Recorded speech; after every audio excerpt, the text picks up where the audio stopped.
Get your fucking hands up.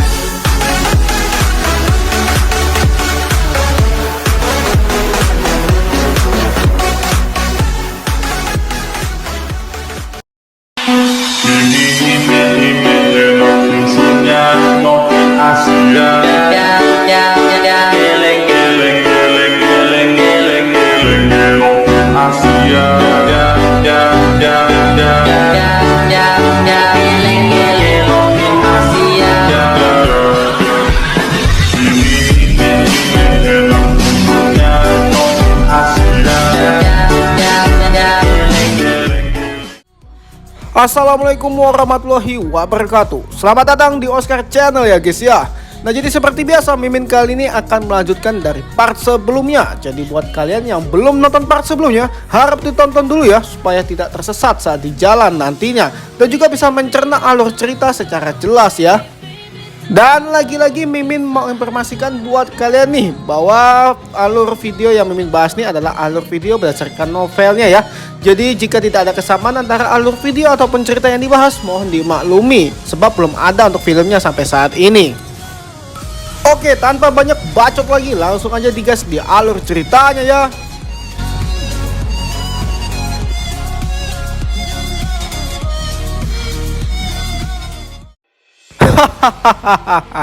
Dokimu tidak akan bisa memblokir seranganku.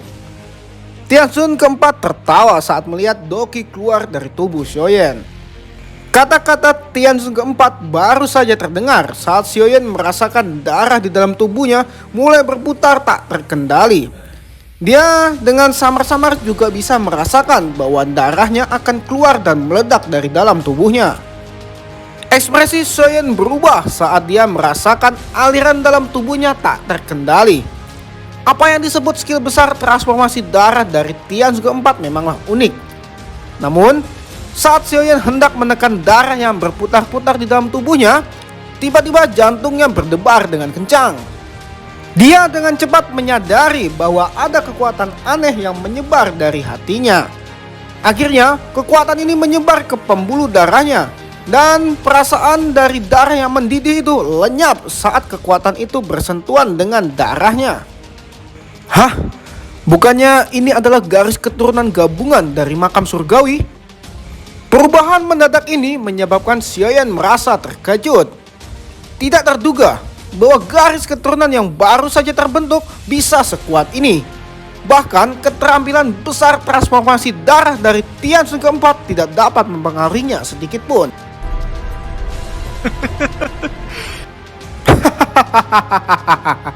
Sepertinya grand skill transformasi darahmu tidak sekuat dengan apa yang kamu gambarkan. Xiaoyan mengangkat kepalanya setelah dia merasakan bahwa darah di dalam tubuhnya secara bertahap mengalir dengan tenang. Dan dia tersenyum serta tertawa seperti tawa psikotes pada Tianxun keempat saat dia berbicara. Nah, coba kalian bandingkan ya. Menurut kalian tuh lebih psikotes tawanya Xiaoyan asli atau tertawanya Xiaoyan ala Mimin nih? Oke, lanjut. What the fuck man? Apa yang terjadi? Tianxun keempat dikejutkan ketika tidak ada respon dari tubuh Xiaoyan. Dia mengerutkan keningnya. Keterampilan besar transformasi darah ini adalah keterampilan kelas Doutian. Bahkan beberapa elit Banseng pun akan terpengaruh olehnya, menyebabkan mereka akan membagi perhatiannya untuk menekannya. Lantas, mengapa keterampilan ini sama sekali tidak berguna saat melawan Xiaoyan? Xiaoyan sedikit tersenyum.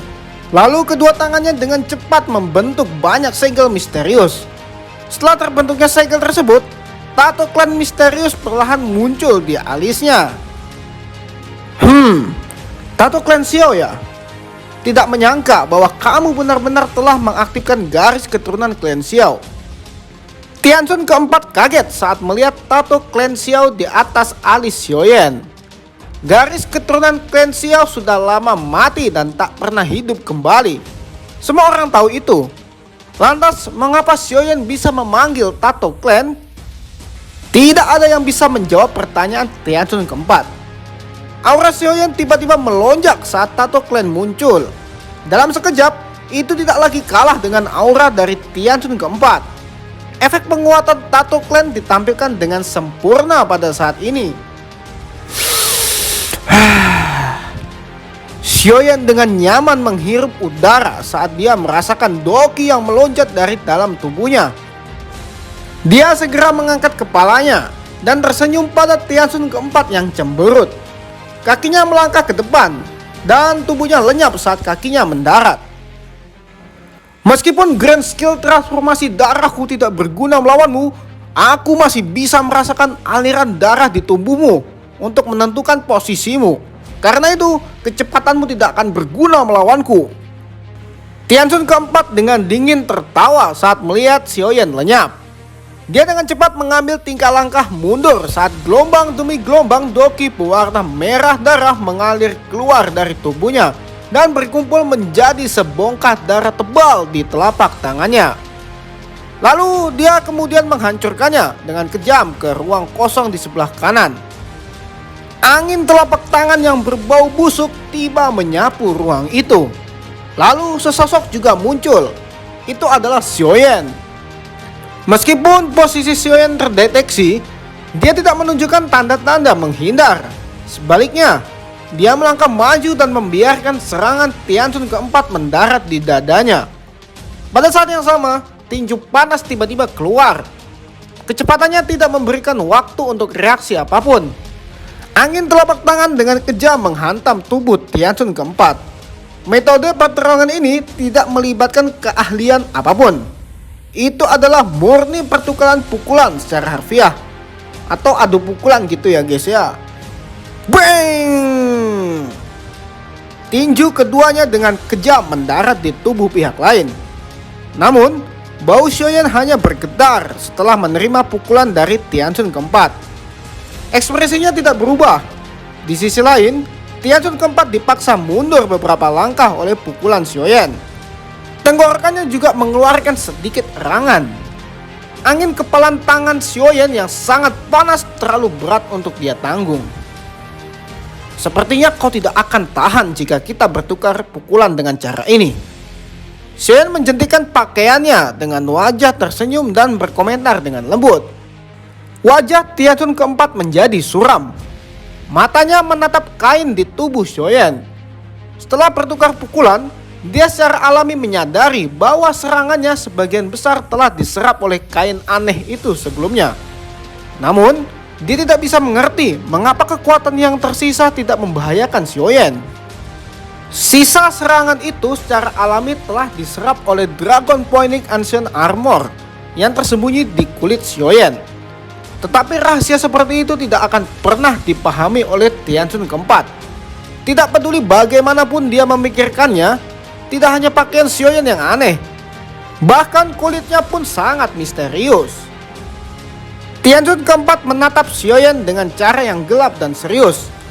Xiaoyan kebal terhadap serangannya, tapi dia tidak bisa mengabaikan serangan pihak lain. Pertempuran seperti itu benar-benar menyebabkan seseorang merasa tertahan. Namun, Tianxun keempat ini bukanlah orang biasa. Dia sadar bahwa serangannya dari sebelumnya tidak membahayakan Xiaoyan. Satu-satunya alasan adalah kekuatannya tidak mencukupi. Karena kekuatan ini kurang, dia harus menggunakan kekuatan yang lebih besar untuk menghancurkan Xiaoyan menjadi debu. Skill besar transformasi darah. Teknik darah melahap hebat. Wajah Tianxun keempat terlihat serius. Teriakan jahat bergema di atas tanah seperti guntur. Setelah teriakan ini terdengar, tubuh seseorang yang lebih lemah dari elit Dosun dalam radius 10.000 kaki meledak pada saat ini. Mereka berubah menjadi darah yang terus mengalir ke tubuh Tianxun keempat. Pada saat yang sama, lautan darah di jurang di bawah mulai bersiulan. Saat itu juga berubah menjadi gelombang berdarah mengerikan yang melonjak ke tubuhnya. Saat Tianxun keempat melahap semua darah ini, aura aslinya mulai muncul dan melonjak keluar. Xiaoyan, hari ini aku akan menangkap semua darah klan Xiaomu bersama dengan garis keturunan yang telah kau aktifkan. Langit berubah saat lautan darah menyebar. Suara seram yang disertai dengan tekanan menakutkan menyelimuti langit. Semua orang pada saat ini mengerti betul bahwa satu-satunya harapan adalah di tangan Xiaoyan. Semua orang menaruh harapan besar kepada Xiaoyan. Pertarungan besar sesungguhnya akan terjadi setelah ini. Lantas, apakah Xiaoyan bisa menanggung beban berat itu dan bisa mengalahkan amukan mengerikan dari Tianzun keempat ini? Oke, sampai di sini dulu ya guys ya untuk pembahasan kita kali ini. Jangan lupa klik like, komen, subscribe dan juga share sebanyak-banyaknya ya, agar channel ini semakin berkembang dan juga Mimin semakin semangat dalam mengupload video tiap harinya. Dan Mimin minta maaf jika ada salah kata ataupun tidak kesesuaian antara alur cerita dan videonya ya. Oke, sampai jumpa di episode selanjutnya ya. Wassalamualaikum warahmatullahi wabarakatuh.